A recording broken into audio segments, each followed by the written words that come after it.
إلهي لست للفردوس أعلى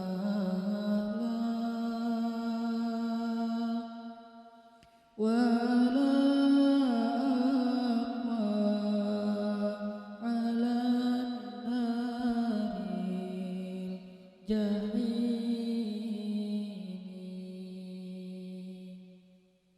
فهب لي توبة واغفر ذنوبي فإنك غافر الذنب العظيم.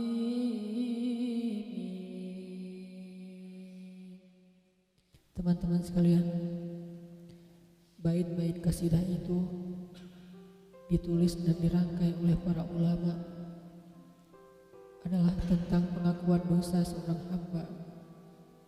Ketika seorang hamba berada di puncak penyesalan dan merasa tahu diri bahwa dia adalah seorang hamba yang kotor, sehingga dia mengatakan, Ilahi lastu lil firdausi ahla. Ilahi, sesungguhnya saya tidak layak masuk ke surga Firdaus. Saya kotor, saya hina, saya penuh cela, saya banyak aib, saya banyak dosa. Sangat tidak layak saya masuk ke surga Firdaus-Mu ya Allah. Tidak ada satupun amal yang bisa saya banggakan sehingga menjadi jalan bagi saya masuk ke surga Firdaus-Mu ya Allah. Kita harus merasa diri kita rendah di hadapan Allah. Itulah kenapa kita sujud. Dan Allah suka kepada orang yang merendahkan diri di hadapannya. Itulah kenapa Allah suka kepada hamba yang bersujud. Seandainya pintu surga itu terbuka dengan kunci amal solih, saya tidak punya kuncinya ya Allah. Saya beramal solih tetapi belum layak untuk membuka pintu surga. Saya sholat, saya puasa, saya tarawih, saya sedekah, tapi semua itu belum cukup untuk membuka pintu surga karena keterbatasan amal solih saya. Masih banyak kesalahan dalam amal-amal yang saya kerjakan karena saya bodoh ya Allah. Lalu bagaimana nasib saya kelak di akhirat ya Allah? Jika ditimbang-timbang, sungguh kedurhakaan saya lebih sering daripada istighfar saya ya Allah. Saya tidak pantas menjadi penghuni surga-Mu ya Allah. Wala aqwa 'alan naril jahimi. Tetapi saya juga tidak akan kuat dengan azab neraka jahim-Mu ya Allah. Karena sesungguhnya tidak ada satupun dari makhluk-Mu yang sanggup merasakan azab neraka. Semuanya takut kepada neraka-Mu ya Allah. Jangankan 1 tahun, jangankan 1 bulan, jangankan 1 hari, sedetik pun tidak akan sanggup ya Allah. Karena saya mendengar sesungguhnya Rasulullah SAW bersabda, azab yang paling ringan bagi penduduk neraka adalah dipakaikan baginya sendal terompah dari api yang membakar kakinya sampai mendidihkan kepalanya. Itulah azab yang paling ringan di neraka untuk orang yang paling ringan berbuat dosa. Bagaimana dengan saya ya Allah? Dosa saya banyak, saya pernah durhaka kepada ibu bapak saya. Itu saja sudah cukup bagi saya mendapatkan azab yang lebih besar di neraka, dan saya tidak sanggup ya Allah. Saya pernah durhaka kepada ibu saya marahi ibu saya karena satu kesalahan. Padahal saya lebih sering berbuat salah dibandingkan ibu saya. Tapi ibu memaafkan saya. Ketika di waktu kecil saya memecahkan barang-barang ibu saya memungut barang-barang itu sambil tersenyum, membelai kepala saya, mengatakan nasihat-nasihat yang baik. Sama sekali ibu saya tidak marah kepada saya saat itu. Tapi ketika telah dewasa, tidak sengaja ibu saya yang sudah tua renta kadang memecahkan barang saya, merugikan sedikit saja dari harta saya marah seperti setan ya Allah. Saya bentak ibu saya ya Allah, bahkan kadang membuat ibu saya terluka, kaget, takut. Pantaskah seorang ibu merasa takut terhadap anak yang dia kandung 9 bulan, yang dia lahirkan dengan taruhan nyawa, yang dia susui dengan darah dagingnya, yang dia didik, dia jaga, yang dia berjaga di malam hari tidak tertidur demi untuk menjaga anaknya dari seekor gigitan nyamuk? Pantaskah ibu merasa takut terhadap anaknya sendiri? Cukup satu dosa besar saja durhaka kepada ibu membuat saya pantas masuk api neraka. Belum lagi dosa saya kepada ayah.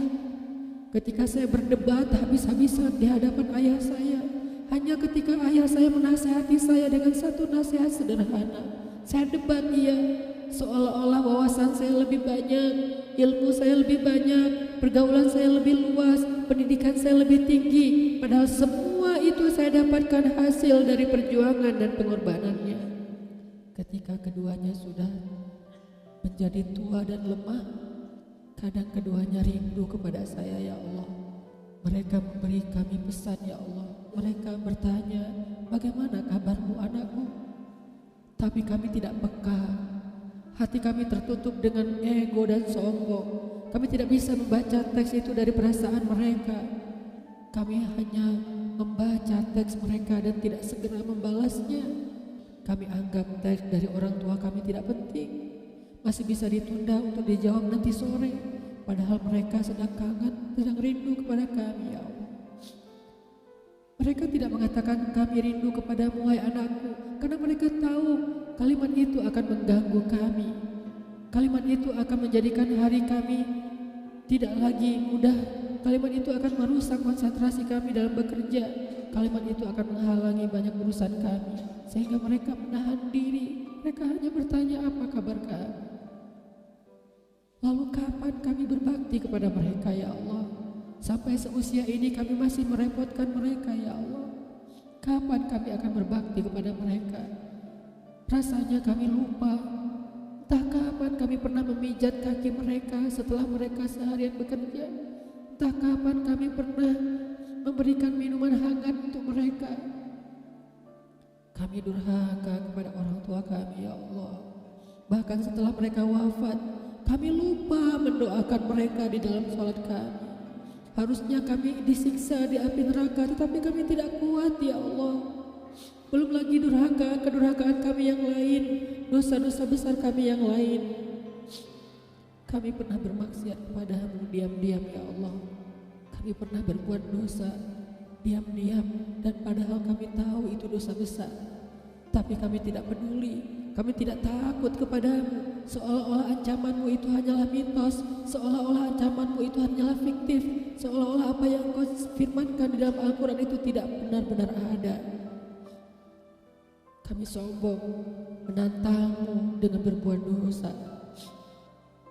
Banyak dosa yang kami tidak bisa menyebutkan satu persatu, ya Allah. Keluh lidah kami untuk menyebutkan dosa-dosa kami, ya Allah. Malu untuk menyebutkan dosa-dosa kami, ya Allah. Tidak ada yang bisa kami harapkan darimu selain Engkau terima taubat kami, ya Allah. Fahabli taubatan, beri kami taubat yang nasuha, ya Allah. Terima taubat kami, ya Allah. Kami belum berani meminta surgamu, kami juga tidak akan kuat dengan nerakamu. Kami meminta, terimalah taubat kami, penyesalan kami, janji kami untuk kembali kepadamu, memperbaiki diri. Teman-teman sekalian, mari kita baca bait itu dengan penyesalan. Kita baca bait itu seolah-olah kita sedang curhat kepada Allah Subhanahu wa taala.